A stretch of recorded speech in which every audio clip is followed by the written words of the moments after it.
जी, हमारे साथ national general secretary Mohanlal Patil ji मौजूद हैं आरपीआई पार्टी से। सर, आपके चुनावी मुद्दे क्या रहेंगे? हम लोग आज यहाँ इस प्लेस पे इसलिए आए थे। मैं doctor Mohanlal Patil, Republican party of India, Ambedkar का राष्ट्रीय महासचिव हूँ। हमारे साथ में हमारे पास राष्ट्रीय प्रवक्ता सुनील कुमार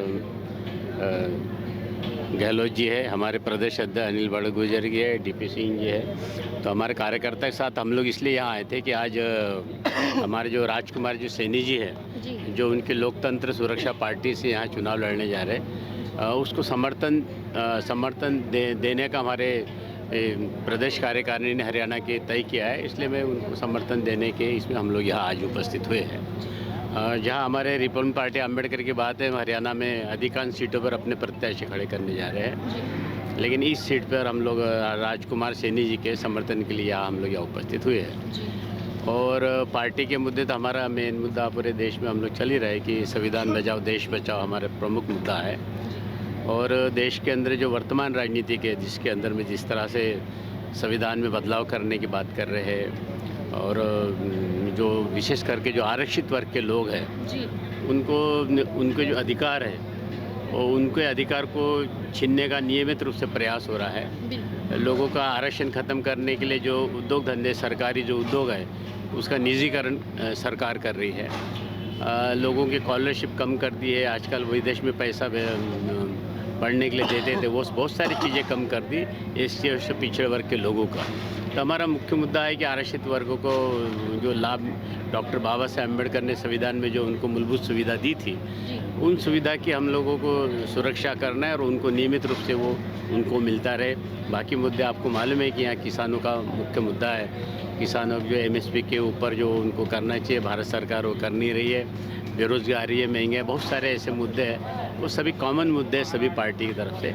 और हमें ऐसा लगता है कि भारतीय जनता पार्टी को परास्त करने के लिए सब लोगों ने इकट्ठा आना चाहिए, क्योंकि अगर देश में अगर संविधान ही नहीं रहेगा, लोकतंत्र नहीं रहेगा, प्रजातंत्र नहीं रहेगा, तो देश की एकता और अखंडता खतरे में आएंगी। इसलिए हम लोग डॉक्टर बाबा साहब के अनुयायी हैं और डॉक्टर बाबा साहब अम्बेडकर ने हम लोग को रिपब्लिकन विचारधारा दी, रिपब्लिकन थॉट्स दिए हमको, जो समता, स्वातंत्र्य, बंधुत्व और न्याय पर आधारित है।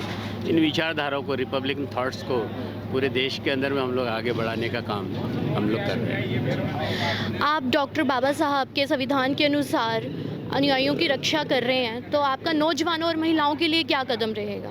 आपको लगता है आरक्षित समाज के साथ बहुत अन्याय हो रहा है, साथ साथ आप नौजवान और जो महिलाएं हैं, जो आजकल महिलाओं के विरुद्ध इतने आपने अत्याचार सुने हैं, इनके लिए आपका क्या प्रावधान है, क्या योजना रहेगी?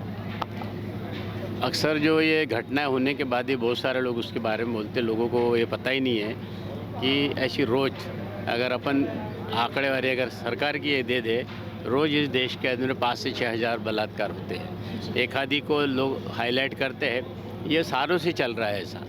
और ये रोजगार तो है ही नहीं देश के अंदर में। जो सरकार, राज्य सरकार हो या भारत सरकार हो, जिस तरह से लोगों को रोजगार दिलाएंगे करके जिस तरह से चुनावी मुद्दे बनाती है, तो मैंने नहीं देखा। बहुत बेरोजगारी बढ़ी है। बेरोजगारी के साथ में महिला की सुरक्षा के भी हमारे देश के अंदर बहुत बड़ा मुद्दा है।